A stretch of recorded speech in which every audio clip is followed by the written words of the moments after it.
squirrel bites your foot again.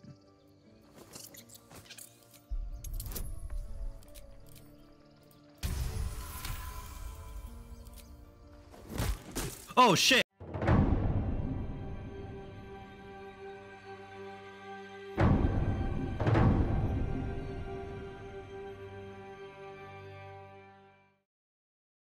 Hello. This game is pretty damn good.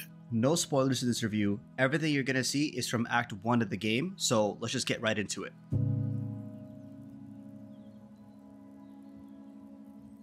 So, when I make a review, I try to abide by two rules. First, I don't like to review games that are in early access. Second, I generally like to have completed at least 70% of the game before I start making the review. In my opinion, reviews are there to help the consumer see if the game is 1, worth their money, and 2, worth their time. If I'm putting out a review, I want to make sure I am presenting the whole package and letting people know whether it's a good purchase for them.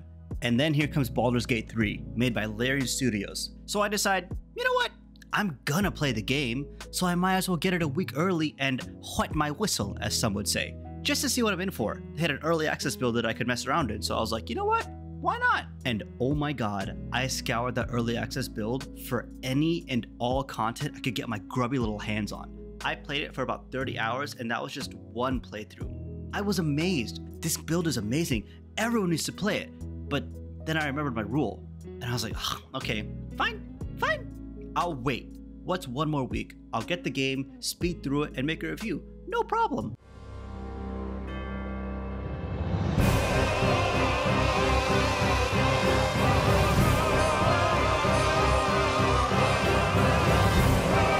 Yeah, no, there was a problem very early on that I started catching on to. I started playing this game and I couldn't stop.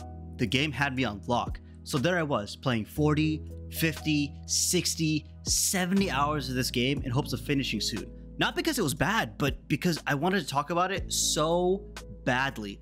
And finally, at the 76th hour, I hit credits and I had some thoughts. This game, it's my game of the year.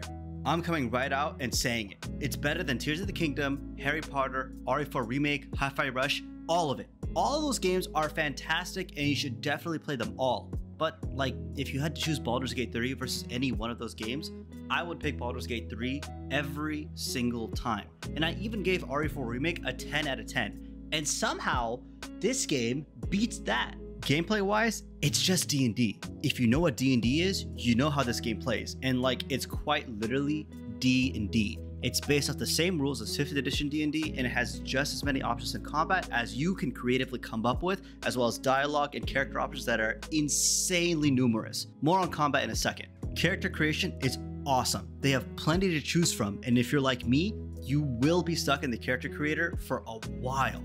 You get a lot to choose from, like a lot. And almost every race and class has sub-selections that you can make that really change up the way you play. Safe to say, character customization is an extremely in-depth process and has a ton of options for you. The game does do a good job of walking you through the process, so if you have questions, slow it down and read through the tutorials. And if you still have questions after that, look it up. There's so much online support for this game and the D&D system in general, you'll be easily able to find your answers. For my first playthrough, I went with a half-elf monk named Batman, and my chosen subclass was Way of the Open Hand, and I loved my playthrough. For this one you're seeing on screen now, I played a Dragonborn Warlock, and I was kind of going for a cowboy vibe. Hopefully I achieved that. Whatever the case is, the game gives you a great balance of team members that fill in the gaps really well. So you play what you want to play. And if you want even more customization, you can multi-class, meaning you can combine two classes together and get the abilities of both. Respecking in this game is also very cheap and very easy. Like, very easy to do. And you can do it as many times as you want, so do not be afraid to experiment. Larian really took the game and said, okay, yeah, let's let the player have fun with it and experiment with everything they want to experiment with. There is no need to force you to play something you're not enjoying. I want to really applaud Larian for implementing this feature. It's fantastic and every game studio really needs to take notes. Make respecking easy and non-punishing. After character creation, the game throws you into the action right away, and honestly, combat is pretty fun and pretty intuitive. The tutorials make it extremely easy to understand, and the mechanics ramp up in a way that you're not overwhelmed. And by the middle point of Act 1, you'll have encountered a lot of the game's special mechanics and features, making the gameplay loop pretty easy to pick up, honestly. And combat also plays to your strengths very well. Like, if you like to play a certain way, like stealth or going guns blazing, you can do that. Almost every situation and conflict in this game has alternative ways to start, prep, or even avoid altogether. But with the things you can do in this game, I really don't think you want to skip any encounter. Like, okay, I am not the most creative when it comes to goofy game mechanics. Sometimes I'll find a goofy strategy and run with that, and that works out great for me in most games. In Baldur's Gate 3, the sheer amount of creative freedom and player expression you're able to partake in is mind-blowing. You want fire arrows? Okay, take this already lit candle out of your pocket and put it on the ground next to you, and bam, now you can make fire arrows for free. Want to take 10 barrels of oil in your pocket and set it up in the arena before the enemy starts fighting? Sure, you could do that. If you think of an idea, do it. Seriously, if you see a boss fight or an encounter that you're struggling with, get creative. Throw them in the lava, fling them off a cliff, drop an anvil on them, I don't know. Try to talk to some of the guys around the arena. Who knows, maybe they'll join you. This game is a true translation of the D&D formula, and I love it. I cannot stress how much this game lets you do. It is ridiculous. I was stunned. I fear the creativity of the human mind sometimes, and games like these remind me why. Some of the stuff some people have been doing are worthy of war crimes, and it's awesome. Not the war crimes part, but the fact that the game allows you to do it if you think of it. Of course, it's not like unlimited, but the ceiling is pretty high. Every encounter, every fight had me looking to experiment and see what I could do to make it more fun, or what I could do to change the landscape of the fight in my favor. In a wood house, sure, light it on fire and leave. Block the entrance, and bam, they're burning to death. They can't do anything because they can't leave. Again, I am speechless with the amount of choice you're given here.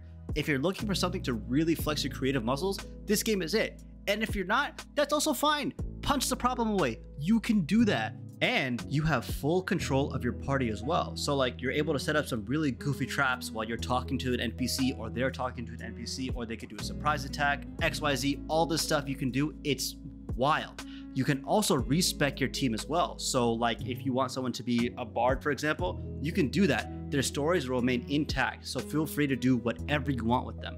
The amount of weapons, armor, magic, and just like stuff in this game is huge. Like hundreds, easily. I find myself leaving some stuff behind because sometimes I had so much other stuff I didn't even know what to do with the new stuff I got. The smallest items could make the biggest difference in a fight. Or sometimes the big item doesn't act the way you think it would. Again, do not be afraid to explore and experiment.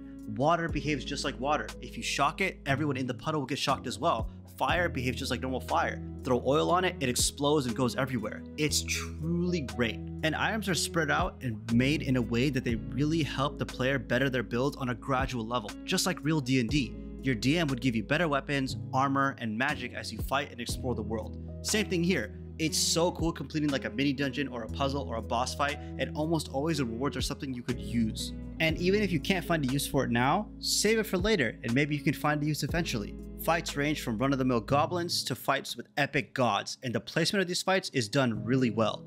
Of course, it could change depending on the path you take through the game, but if a fight is too hard for you, just come back later. Or don't. Play your way. I found myself running into fights that were sometimes a level or two above where I was, and I attacked them just to see if I could do it. A lot of the time I couldn't, but hey, it was still fun.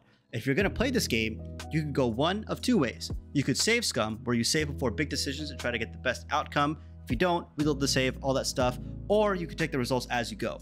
Now, for me, I opted in for the save scumming route. I wanted to experience every little bit of content I could with this game, and I wanted to see what other options would lead to as well. Sue me, you play how you want, I'm not gonna judge. And what's even cooler is that everything in this game is determined by dice. Quite literally, the game is rolling dice in the background, running calculations, taking into account all of your characters, your classes, bonuses, everything. From a technical standpoint, super cool. From a gameplay standpoint, it's really neat because sometimes you can squeeze through some seemingly impossible scenarios by sheer luck of the dice alone. Now, this game is co-op, so you could go through with up to 3 of your friends. I played solo, but I'm hearing the co-op experience is fantastic.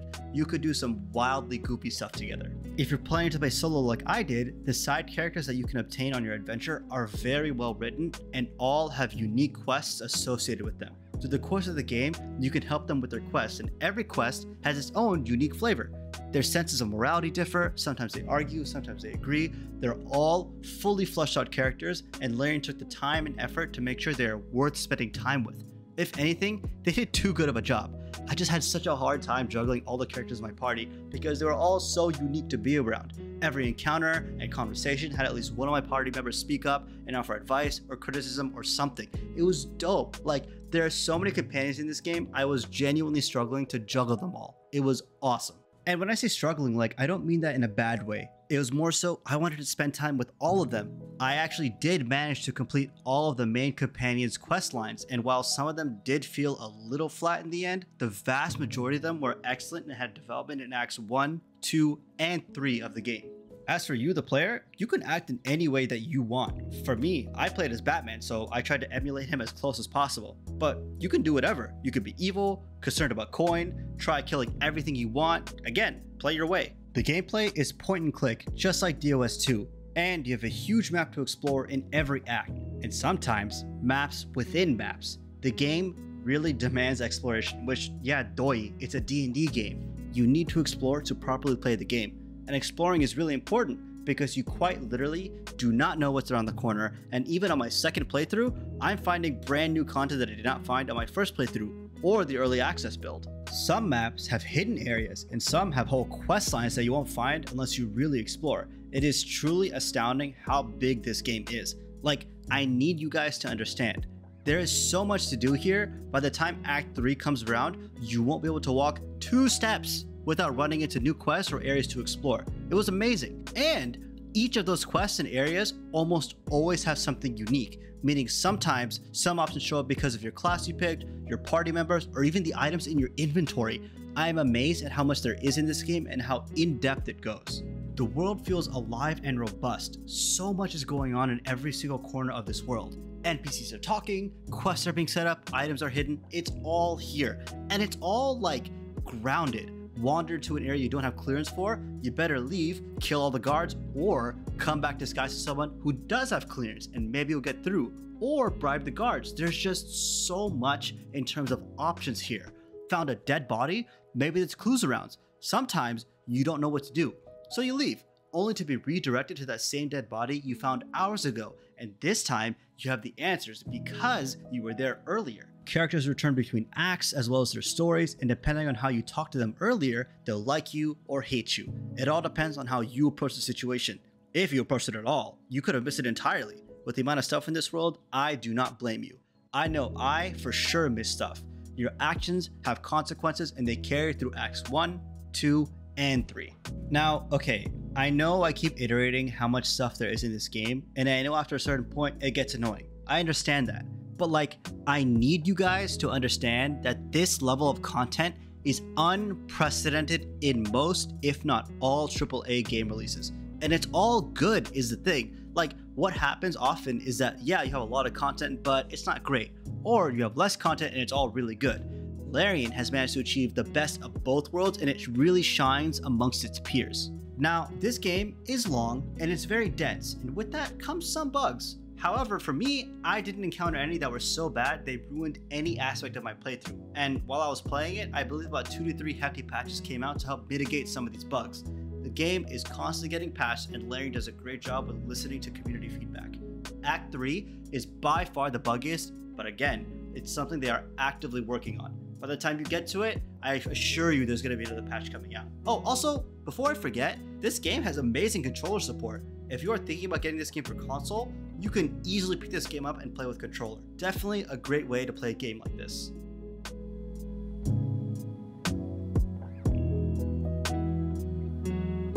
Genuinely, this game is fantastic. It is not perfect, but it's pretty damn close. Larian Studios has once again knocked it out of the park. If you like D&D and want a nice, contained tabletop RPG experience, I have to recommend this game to you. And like I said earlier, Baldur's Gate 3 is going to be Game of the Year in my opinion. Hands down, it's one of the best games I have ever touched, and I know this is a hefty claim to make before the year is even up, but for me, this game has it all. I really doubt there's anything coming out within the final quarter of 2023 that will come close to beating this. I just don't see them stepping up to the massive challenge that Baldur's Gate 3 set up. As for what already came out this year, unfortunately, while Tears of the Kingdom and RE4 are both great, I think Baldur's Gate 3 is showcasing a much more robust package overall. The sheer amount of quality, content, passion, and player expression present here is absolutely amazing. I cannot stress this enough, and knowing Larian, this will be supported for years. I don't know what else I can say about this game to convince you to get it if you're on the fence. It's amazing, plain and simple. Tons of content, tons of gameplay, it's so good. If you're looking for an experience that can range from 40 to 80 hours, has massive amounts of replayability, tons of exploration, creative combat, excellent writing, unprecedented levels of player expression, in-depth quest and level design, then this game is for you. I am giving Baldur's Gate 3 a 10 out of 10, an experience that rolled a natural 20 in every regard and easily achieves Game of the Year. I am also saying this game is worth it at full price. It is so jam-packed with content, the price to content ratio alone makes this game worth it in my opinion. It's just a good game, man. Like, I have nothing else to say about it. It's good. That's it. This is what you've been waiting for if you're waiting to spend your money on a game. This is it.